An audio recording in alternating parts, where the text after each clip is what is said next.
If the statistics are right, Jews constitute but 1/4% of the human race.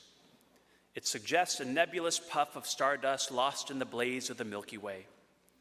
Properly, the Jew ought hardly to be heard of, but he is heard of, has always been heard of.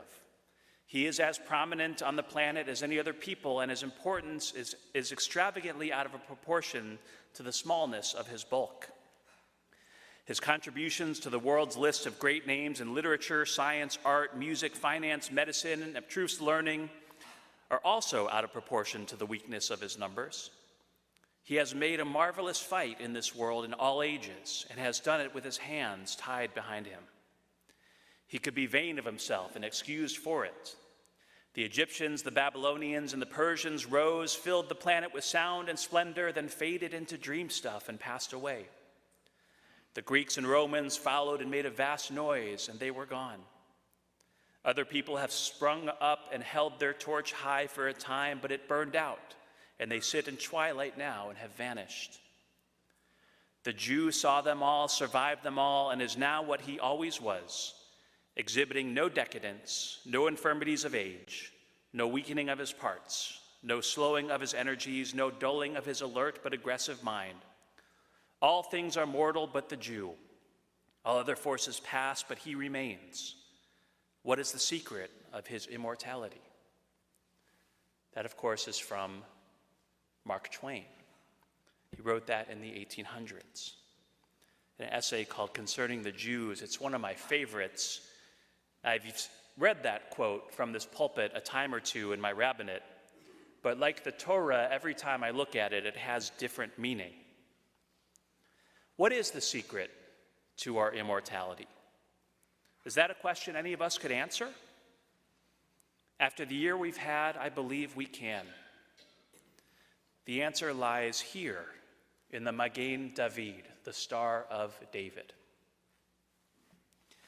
To understand that, we need to parse Mark Twain's quote. The other nations he lists are ones that have sought our destruction. He says the Jews saw them all and beat them all, and that's not exactly true. It's not like the Jews conquered the Assyrians or the Persians. We were decimated by the Babylonians. The Greeks spared our small community in Judea only to have the Romans come and destroy our temple permanently and usher in an age of almost 2,000 years in exile for many of us.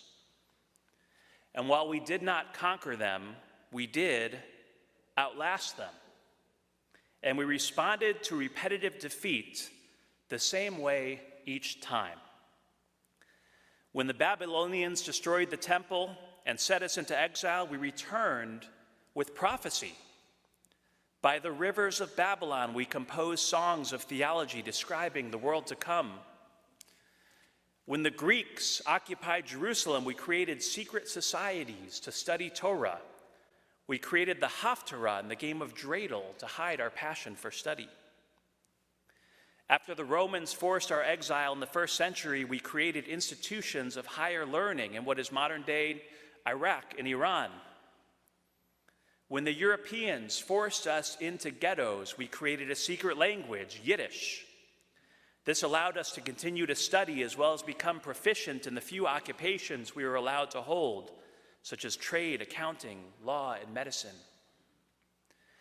During the Holocaust, we found ways to light the Hanukkah menorah.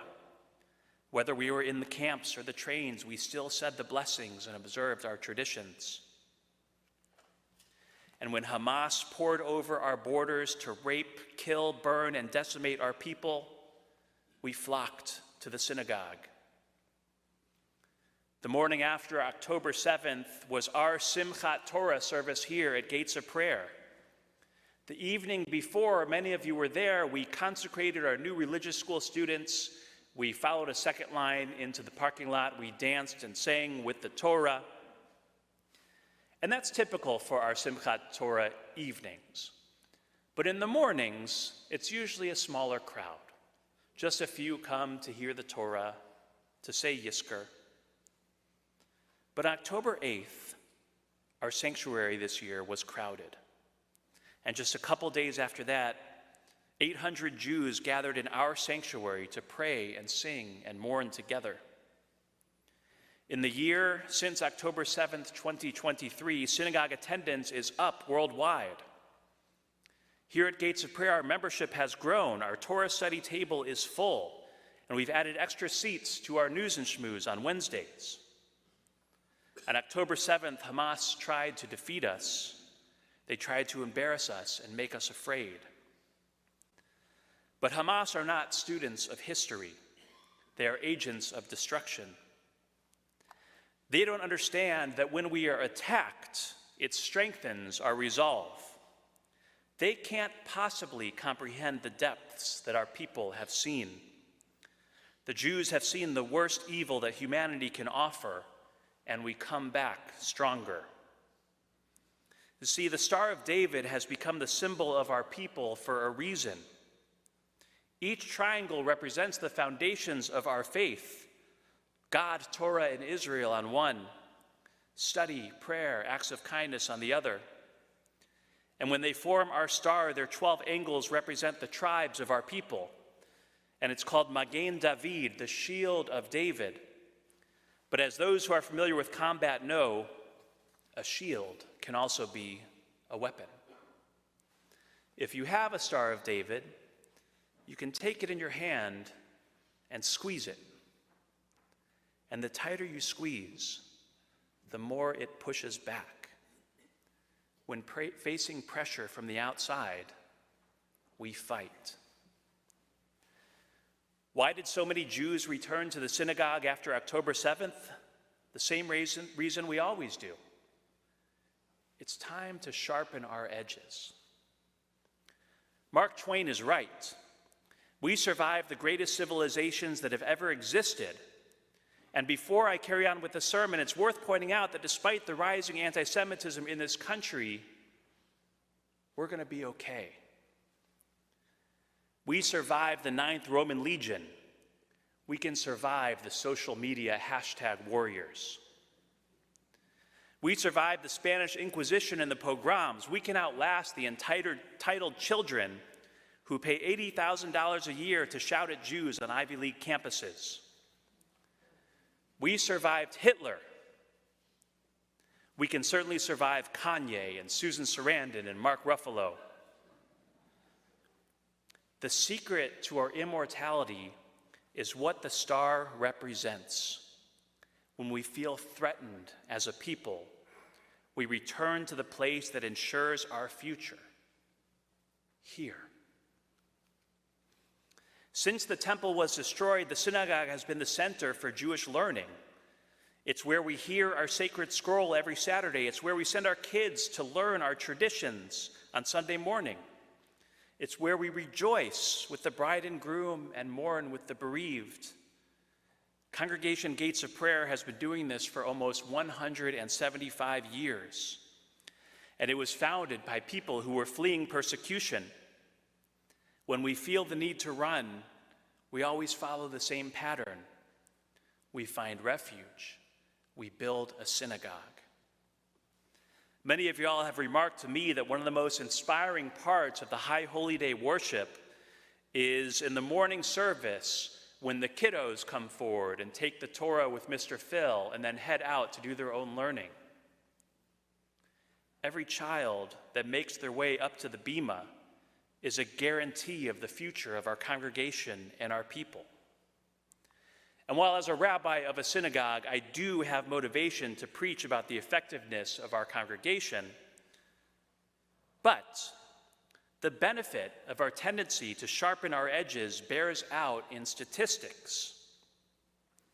Jews have never been more than 2% of the American population, and the world population has always been considerably smaller.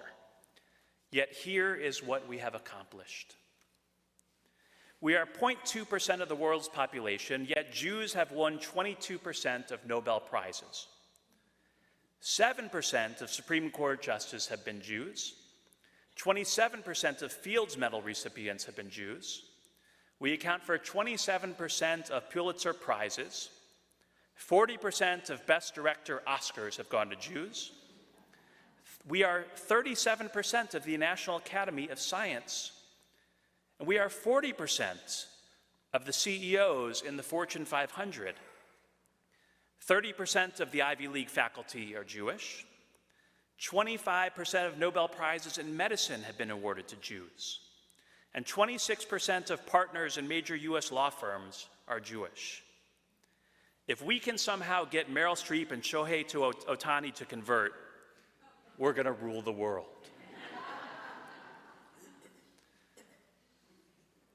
Can this be a coincidence? No other population punches above their weight the way that we do, and it's not even close. It's not a matter of chance. It's not coincidence. And nobody in their right mind could call the Jews lucky or opportunistic. This is because of our adherence to the Star of David: God, Torah, Israel, study, worship, and kindness. This is the secret to our immortality. We instill these values in our children, and when we feel the pressure closing in on us from outside the world, we cling tightly to each other and hold on to our faith. The Star of David, an emblem of our unwavering resilience and fortitude, holds a profound truth. When we encircle it with our hands, it resists our grasp, symbolizing the unyielding spirit of our people. Let us firmly hold on to the Star of David, showcasing to the world our unwavering determination and pride in our Jewish identity. Let us stand tall and proclaim to the world that we are Jews, a people rich in history and culture and heritage. Let us inspire those around us with our unwavering faith and the unity that binds us together.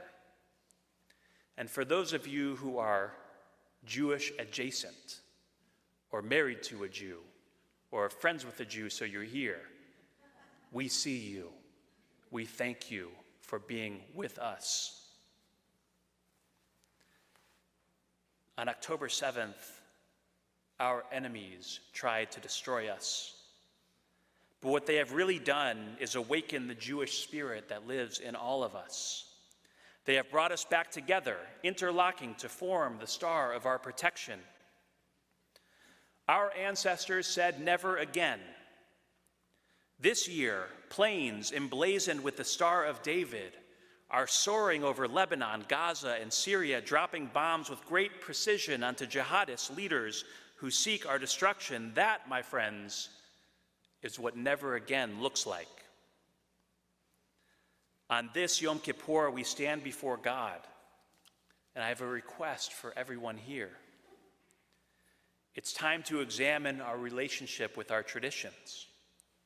We must recognize that for thousands of years, when our ancestors faced destruction, they turned to our faith. Get a Magen David necklace.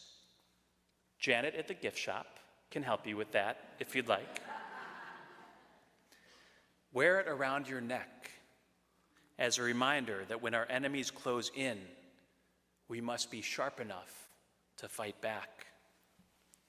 Many of us have parents or grandparents who had numbers tattooed on their arms. They held their faith strong in the most dire of circumstances. Those of us in the diaspora in America live in a time when we can study, pray, and celebrate our tradition freely. We mustn't squander that opportunity.